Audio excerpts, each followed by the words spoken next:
is a substance derived from animals, vegetables and minerals, which has a slippery, viscous property. The first oil products were derived from the olive tree. The olive oil was used in the temple of God to anoint the guilt offerings and keep the lamps lit. Oil is extracted from olive trees as a means to supply lamps with light. For the Lord told Moses to keep the 7 lamps of the temple lit with its oil, Exodus 27.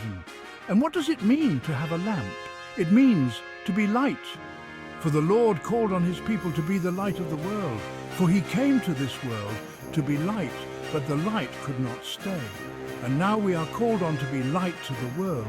As the Son said, "You are the light of the world." A city that is set on a hill cannot be hidden, nor do they light a lamp and put it under a basket, but on a lampstand, and it gives light to all who are in the house. Let your light so shine before men that they may see your good works and glorify your Father in heaven. Matthew 5. And how do we keep our lamps lit? With the oil of readiness. The parable of the 10 virgins highlights this.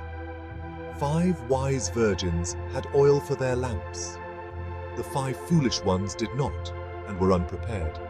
This parable teaches the importance of readiness. Thus, having oil is a metaphor for a prepared and vigilant heart, ready to meet God. What else is oil used for?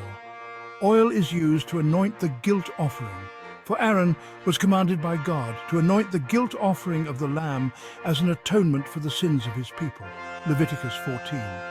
And by the grace of God, he sent his only Son to be the Lamb of God, to be the guilt offering for the sins of the world. And before he was crucified, he was anointed with oil to prepare for his death and his burial. Matthew 26. Thus, oil represents being light to the world, being prepared for the Son's return, and represents the anointed offering that the Son offered to us as the Lamb.